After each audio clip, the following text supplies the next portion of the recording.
بسم الله الرحمن الرحيم. الحمد لله والصلاة والسلام على رسول الله وعلى آله وصحبه ومن والاه. بینەران و بیسەرانی بەڕێز و خۆشەویست، ئەم کاتە و هەموو کاتێکی ژیانتان پڕ لە خێر و بەختەوەری و خۆشی بێت. خۆشحاڵ و شادومانم کەوا لە ئەڵلقەیەکی نوێی بەرنامەی تیشێک بە خزمەتی ئێوەی زێدە ئازیز و خۆشەویست شاد بوومەوە. خۆشەویستان،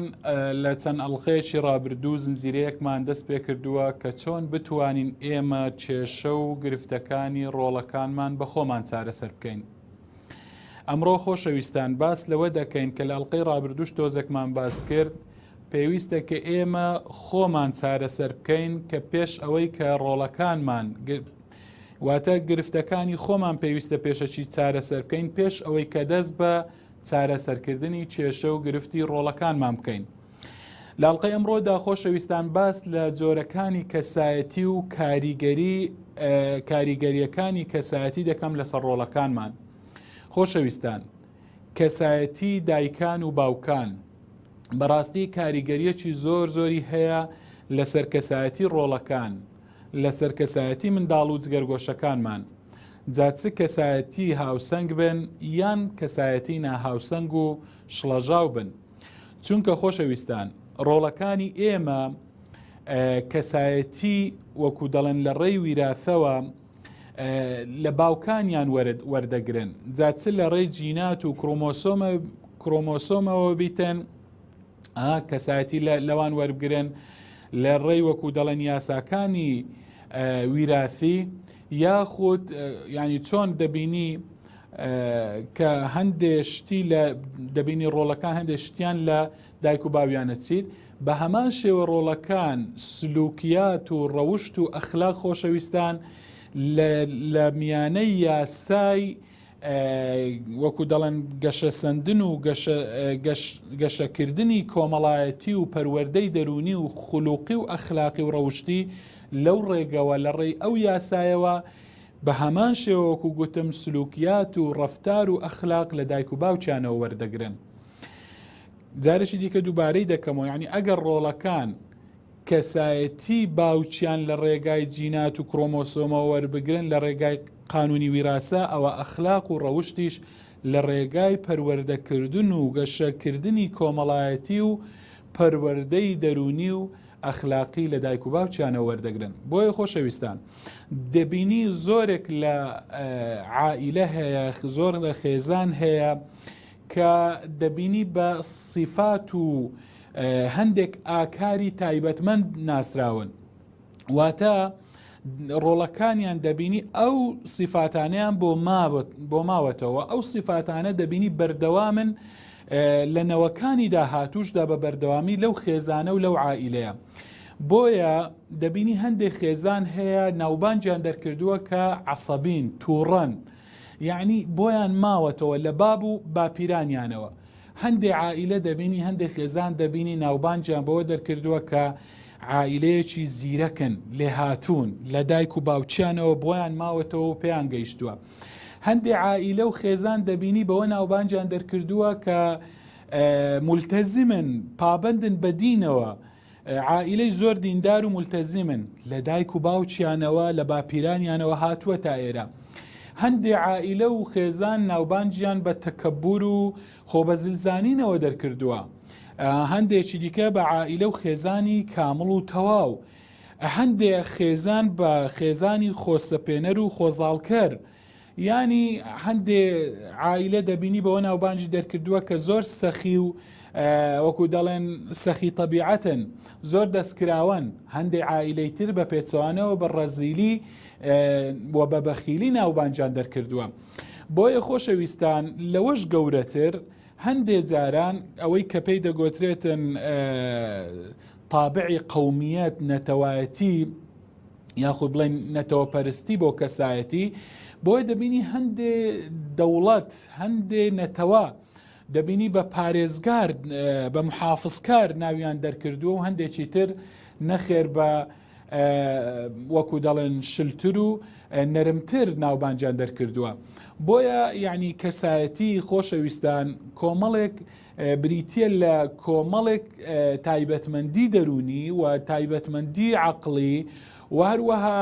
میزاجیش کە ئەوانە کەسایەتی مرۆڤ پێک دەینن و ئینسان زیادەکەنەوە ینی کەسایەتی مرۆڤ زیادەکەنەوە لە کەسێکی تر. بۆیە خۆشەویستان ئەو تایبەتمەندیانە بەڕاستی خاوەنی بەردەوامیەکی نسبینە ڕێژەینە، واتە ئەو صفاتانە لە کەسایەتی مرۆڤدا ڕەسەنن و ئەسیلن، بەڵام قابلی ئەوەشن کە گۆڕانکاریان بەسەردابێتن. بۆیە خۆشەویستان هەر یەکێک لە ویراثی و هەروەها ژینگە ئەوانە کەسایەتی مرۆڤ پێک دەینن، بەڵێ هەر یەکێک لەوانە کەسایەتی مرۆڤ پێک دەینن و هەر مرۆڤێک هەر ئینسانێک دەبینی شێوازێک لە شێوازەکانی کەسایەتی هەیە. واتە بە شێوازێکی تر دەتوانین بڵین هەر دایک و باوکێک یەکێک لە جۆرەکانی کەسایەتی هەیە کە ئەو جۆری کەسایەتی دایکەیان باوکە لەوانەیە کاریگەری هەبێتن لەسەر ڕۆڵەکانیان، لەسەر جگەرگۆشەکانی خۆیان. بۆیە ئەگەر هاتوو جۆری کەسایەتی باوکەکە یان دایکەکە کەسێکی هاوسەنگ بێتن، ئەوە بێگومان ڕۆڵەکانی هاوسەنگ دەبن. بەڵام ئەگەر ناهاوسەنگ بێتن، ئەوە بە هەمان شێوە وەکو دەڵێن ڕنگدانەوەی دەبێتن لەسەر ڕۆڵەکان. بۆیە خۆشەویستان هەندێک دەبینی باوک دایک دەبینی بەدەستی شڵەژانی کەسایەتیەوە دەناڵێنن. بەڕاستی بڵێ کەسایەتیان دەبینی شڵەژاوە و وەکو گوتم هەروەها شڵەژاوی کەسایەتی خۆیان خۆشەویستان نەخۆشیەکی عەقلی نییە، نەخۆشیەک نییە بڵێن نەخۆشیەکی عەقلی بیتن یان نەخۆشیەکی دەرونی بیتن، بەڵکو ئەوەیان خەلەلێکە ناتەواویەکی گەشەکردنە لە کەسایەتیدا. کاتێک کە ئەو کەسایەتیە گەشەی کردێ و گەورە بووە، ناتەواویەک هەیە لە جۆری کەسایەتیدا. ئەگەرنا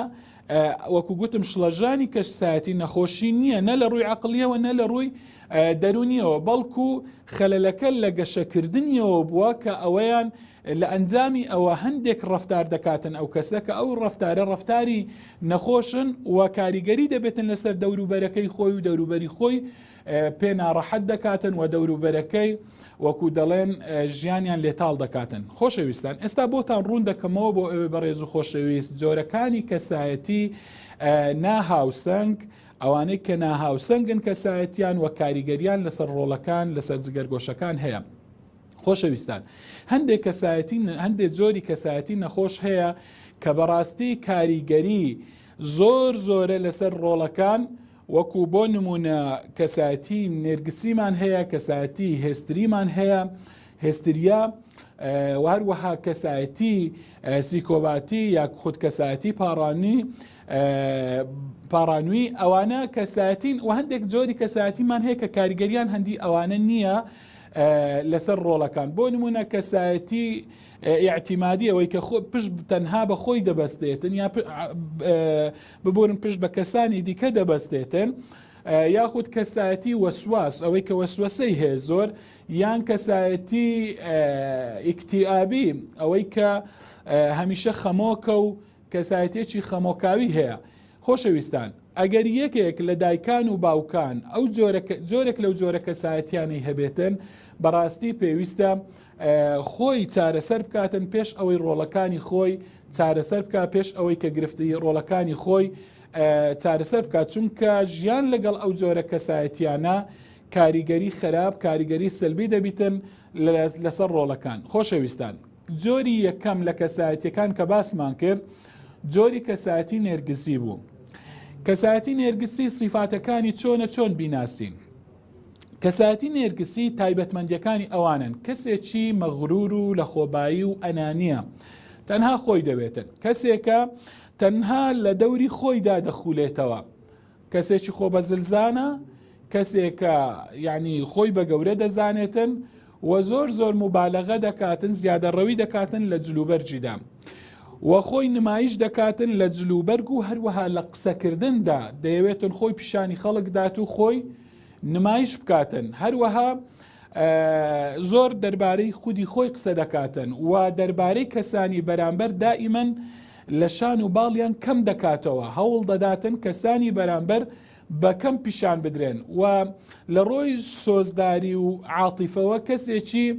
عاتیفە سارد و وەکو دەڵێن لە ڕووی سۆزداریەوە کەسێکی ساردا و توانای خۆشەویستین دەربڕینی نییە بۆ کەسانی بەرامبەر، ناتوانێت ببەخشید، زۆر هەوڵ دەداتن کە حەریسە لەسەر خۆی وەکو گوتم و لەسەر تەندروستی خۆی و لەسەر پارە و سەروەت و سامانی خۆی سوورە، یعنی دەست بەوانەوە دەگرێتن و زۆر بەوە دڵتەنگ دەبێتن کەسایەتی نێرگسی ئەگەر هات و بەرامبەرەکانی هەڵنەستان خزمەتی بکەن، چونکە ئەو وا هەز دەکاتن کە ئەو وەکو مەلیکێکە وەکو پاشایەکە و ئەوانەی لە دەوروبەری ئەوەن وەکو خزمەتکاری خۆیان تەماشایان دەکاتن.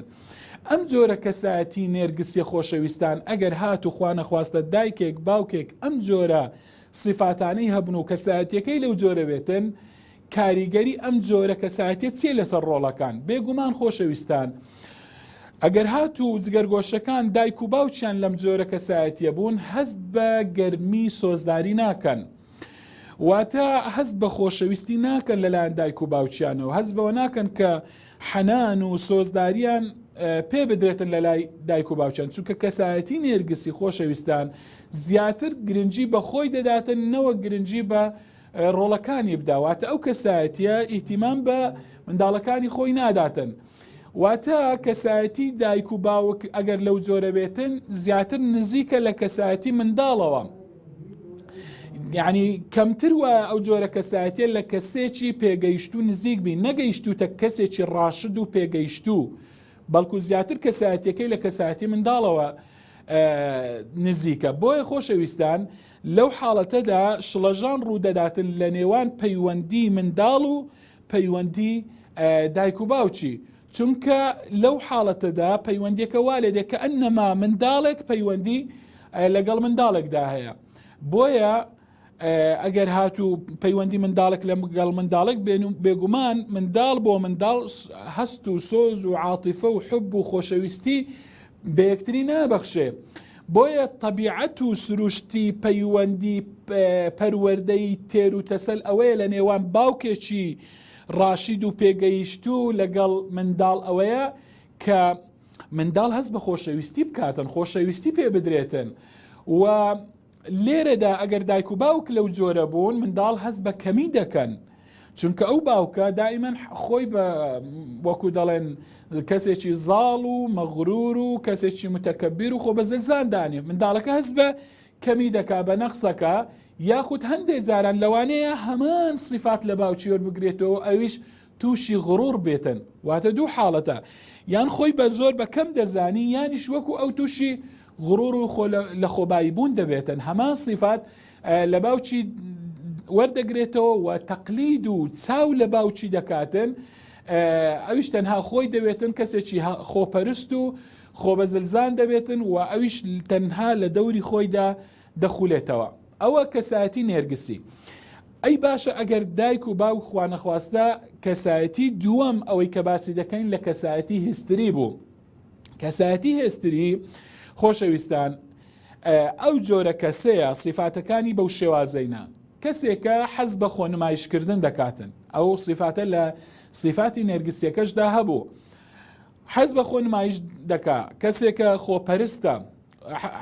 کەسێکە ببورن حەز بە خۆ دەرخستن دەکاتن، کەسێکە خۆنمایش دەکا، حەز بە خۆ دەرخستن دەکا و حەز دەکا سەرنجی بە دەوروبەرەکانی ڕابچێشیتن، حەز بە سەرنج ڕاکێشان دەکا و کەسێکە لە ڕووی ئینفعال و هەڵچوونەوە کەسێکی جێگیر نییە، بەڵکو میزاجی هەر ڕۆژەی بە شێوازێکە، هەر ڕۆژەی هەر ساتەی هەر دەقەی بە شێوازێکە طبیعەت و سروشت و میزاج و ئەوانەی و هەندێک جار زۆر بڵین لەوانەیە تووشی داتەپین ببیتن و هەندێک جار درۆ دەکاتن و شێوازی خۆی جوان دەکاتن، شکل و شێوازی خۆی حەز بە خۆ جوانکردن دەکات، واتە تەجمیلی سەر و سوورەتی خۆی دەکاتن و حەز بە نەمیمی و قسەهینان و بردن دەکاتن کەسایەتی هێستری و دائیمەن دەربارەی وەکو دەڵێن عیبەکانی خەڵکی قسە دەکاتن، خەلەل و ناتەواویەکانی خەڵکی و حەز بەوە دەکاتن کە شت ببور و ژنیتن زۆر حەزی بە شت وروژاندنە کەسێکە غیرەی زۆرە دەربارەی غیرەیەکی زیاد لە ڕادە بەدەری هەیە و زۆر زوو تووڕە دەبێتن کەسایەتی هێستری یعنی کەمترین شت ڕووبداتن تووڕە دەبێتن و بەردەوام ئەو کەسایەتی هێستری تعبیر دەربڕین لە ئازاری دەرونی خۆی دەکاتن بە پیشاندانی یاخود بە نەخۆشی جەسەدی بۆ نمونە لەوانەیە لە ڕووی جەسەدیەوە نەخۆش نەبی بەڵام لە ڕووی دەرونیەوە کە ئازاری هەیە بۆ نمونە دەڵێ سرم دێشێ زگم دێشێ یعنی ئەو ئازارە دەرونیەی بە ئازاری جەستەیی دەردەبڕێتن وە کەسێکە لە ڕووی سۆزداریەوە کەسێکی سارد و سڕە گەرم نییە حەز بە خۆ بە زلزانین و ئەنانیەت دەکات تەنها خۆی دەوێتن و گوتمان زیاتر ئیتیمام بەخۆی دەدات ئەو صفاتانی لە هیستری و نێرگسی زۆر صفاتیان لە یەکتری نێزیکن خۆشەویستان و ئەو کەساتی هیستری ناتوانیتن خۆی کۆنتترۆل بکاتن خۆی پێ کۆنتترۆل ناکرێتن و لە ڕووی هەڵچوونەوە ئینفعالەوە کەسێکی پێگەیشتو نییە باشە ئەوە کەسایەتی هێستری بەم شێوازێ باشە ئەگەر دایکێک باوکێک خوانەخواستە ئەم صفاتانی هەبێتن کاریگەری ئەو چیە لەسەر ڕۆڵەکەی بێگومان خۆشەویستان کەسایەتی ڕۆڵەکان ئەگەر هاتوو ئەم جۆرە کەسایەتیە بوو دایک و باوک کەسایەتی ئەوانیش تووشی شڵەژان دەبێتن واتە ئەوانیش لە ڕووی ئینفعال و لە ڕووی هەڵچوونەوە جێگیر نابن تووشی عەسەبی و تووڕەبوونە بن بەردەوام چونکە ئەوان لەگەڵ کەسایەتیەک دەژین کە میزاجی هەر ڕەئیەکانی هەر ساتە و بە شێوازێکە کەواتە کیت لەو حاڵەتەدا چاو لە دایکی دەکا کە دایکی کەسایەتێکی هێستری هەیە و بەردەوام تووڕە و عەسەبیە ئەو شوکە و عەسەبی دەردەچێت یا دایکی کاتێک کە دەترسێتن ئەویش کاتێک کە دەترسێتن ترسەکەی خۆی بە ئازاری جەستەیی دەردەبڕێتن بۆ نمونە دەڵێ ناچمە قوتابخانە و وا نەچوونە قوتابخانەکەی بە چ دەردەبڕێتن دەڵێ نەخۆشم بۆ نمونە دەڵێ سرم دێشێتن یاخۆت زگم دێشێتن یا درۆ دەکاتن یان خۆی نمایش دەکاتن ئەمە زەرەر و زیانەکانی ئەو جۆرە کەسایەتیە جا ئەم جۆرە کەسایەتیانە قابلی ئەوەن بەڕاستی من بۆیە دەڵێم پێویستە ئێمە پێش ئەوەی کە ڕۆڵەکانمان گرفتیان چارەسەر بکەین هەر یەکێک لە ئێمە قابلێکە ئەو صفاتانی تێدابی بەڵام قابلی ئەوەن ئەو صفاتانە کە ئێمە خۆمان چارەسەر بکەین با ئەو گرفتانە لە خۆماندا چارەسەر بکەین بۆ ئەوەی کەسایەتی ڕۆڵەکانمان کەسایەتی هاوسەنگ بن خۆشەویستان کەسایەتیەکی ترمان هەیە خۆشەویستان پێی دەڵێن کەسایەتی ئەمە جۆرێکی ترە لە جۆرەکانی کەسایەتی کە پێی دەڵێن کەسایەتی سیکۆباتی کە ئەویشیان بەو شتانە دەناسرێتەوە کەسێکە زۆر درۆ دەکات زۆر خەڵک هەڵدەخەڵەتێنێ کەسێکی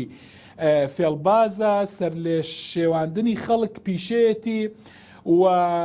کەسێکە بەردەوام تەڵە بۆ خەڵک دادەنێتەوە جا تەڵی مادی بێ معنەوی بێتن و کەسێکی زیرەک و لێ هاتووە واتە لە ڕووی ذەکا ئەوە کەسێکی ژیرە لێ هاتووە کەسایەتی سیکۆباتی بەڵام ئەوەی حەز بە درۆ دەکا حەز بە هەڵخەڵەتاندن دەکا کەسێکە حەز دەکاتن فێڵ لە خەڵک بکات و خەڵک وەکو گوتم تەڵەیان بۆ دابنێتەوە فێڵیان لێ بکاتن بەڵام ئەم زیرەکیەی بۆچی بەکاردێنێتن ئەم زیرەکیەی بە شێوازێکی خراپ بۆ ئامانجەکان بۆ گەیشتن بە ئامانجەکانی خۆی بەکاردێنێ وەلەو لەسەر حسابی نزیکترین کەسی خۆی بیتن بۆیە زەمیری ئەو کەسە ویژدانی ئەو کەسە ویژدانێکی مردووە لە ڕووی ویژدانەوە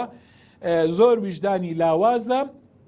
و هەست بە گوناه و تاوان ناکا کەسایەتی سیکۆباتی ئەم جۆرە کەسایەتیە هیچ هەست بە گوناه ناکا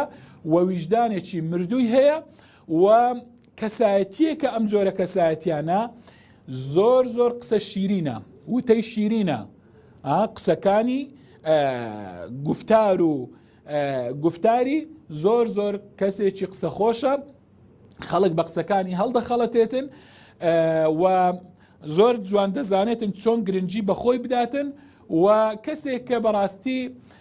پەیمانەکانی خۆی بەجێناگەینێت و کەسێکی پەیمان شکێنە و ڕێز لە یاساکان ناگرێتن کەسایەتی سیکۆباتی و کەسێکە زۆر قینە لە دڵە کەسێکە خۆپەرستە کەسێکی دوژمنکارە کەسێکە وەکو گوتم ڕقی لە بەرامبەرەکانە و ناتوانێتن بەرامبەرەکانی خۆش بوێتن و علاقاتی ناشەرعیشی زۆر زۆرە لەگەڵ وەکو دەڵێن ڕەگەزی بەرامبەر. خۆشەویستان، ئەم جۆرە کەسایەتیە کەسایەتی سیکۆباتی تەنها بۆ خۆی دەژیتن، بۆ خۆی دەژیت و لە پێناوی خۆیدا دەژیتن. اینجا باشە خوا نەخواستە ئەگەر کەسایەتی دایک یان باوک لەو جۆرە بێ، زەرەر و زیانی ئەمە چیە بۆ منداڵەکان بۆ ڕۆڵەکان؟ خۆشەویستان، لەو کاتە ئەگەر دایک یان باوک لەو سیفاتانەی هەبێ، بێگومان ڕۆڵەکانیان جگەرگۆشەکانیان فێری درۆ دەبن، فێری هەڵخەڵەتاندنی خەڵک دەبن، فێری